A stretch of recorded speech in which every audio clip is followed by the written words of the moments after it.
You know, when I first climbed this mountain above the fog, I thought to myself, now here is a metaphor worth taking in. You've entered a place of clarity, understanding, peace. While you're here in Acadia, Synthkind welcomes you as long as you welcome us.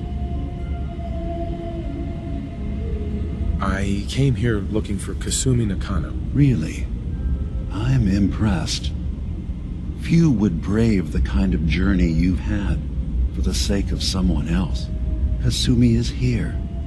She's safe and unharmed, and you're free to see her if you'd like.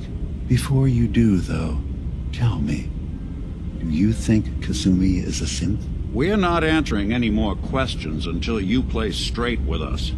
Just who the hell are you, really?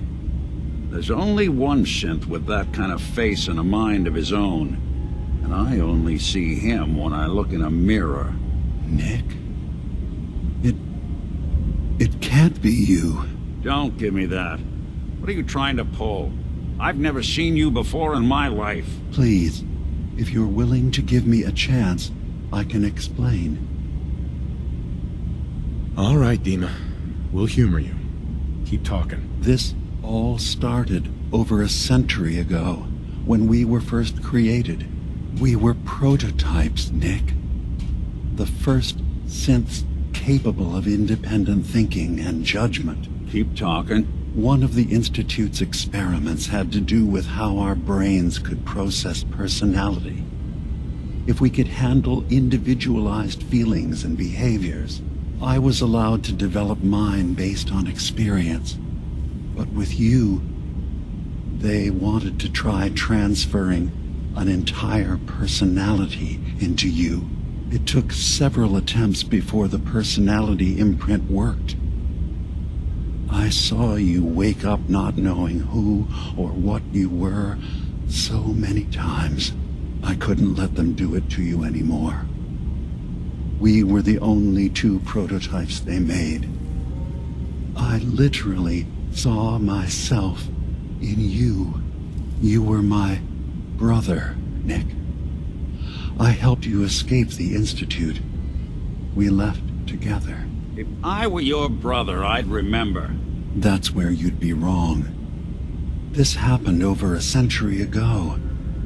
There's only so much memory that can fit into the prototype brains we have. Ah, I've heard enough. I think you and I need to talk about this. Maybe not now, though. We'll talk later. This is a lot to take in. Nick, I don't need you to believe me. I'm just glad to see you again. Whenever you're ready, I'll be here. Now, about young Kasumi. It's important that you understand exactly why she's here. I asked you before if you think she's really a synth. If you could indulge me with an answer.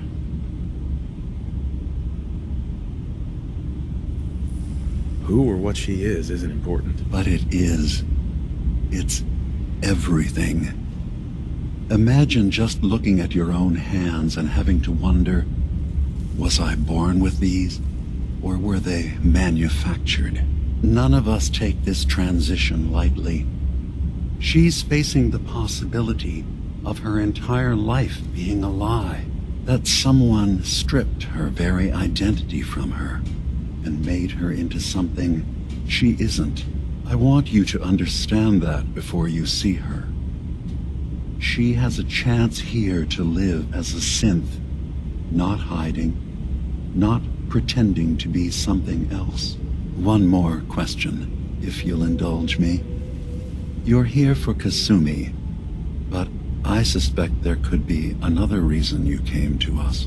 Tell me, are you a synth?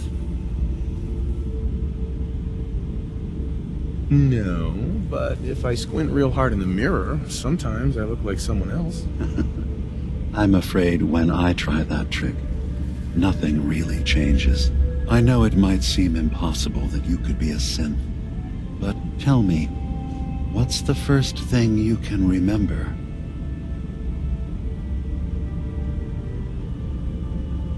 remember being in my house the day the bombs fell.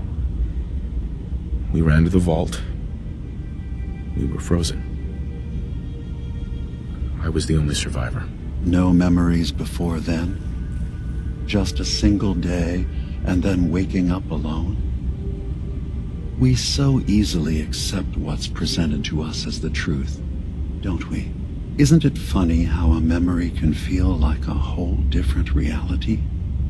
People, places, even sounds and colors can change. Or someone else has changed them. I won't lie to you. There will always be other explanations. Trauma, disease, the background radiation. They all take their toll on the mind. But I can promise you that we will accept you, no matter what you decide you are. I've heard enough. Where's Kasumi Nakano? Of course. Kasumi is usually working down below. You can see her whenever you like. Acadia is open to you. Feel free to walk the grounds. Introduce yourself to my co-founders, Faraday and Chase. Did you need anything else before you go? I'm part of a group that helps synths. The Railroad. Really? I don't understand why a group dedicated to helping synths would convince them through fear that their only option is to hide. Yes, they volunteer for the memory wipe. Yes, not knowing you're a synth makes it harder for the Institute to find you. But the cost, I know how frightening it is, the risk of capture. But sacrificing what you are, avoiding the true struggle to be accepted as our own form of life? I hadn't thought about it like that. I'm sorry. So am I. Your heart is in the right place, and it's unfair of me to judge, while I enjoy relative safety from so far away.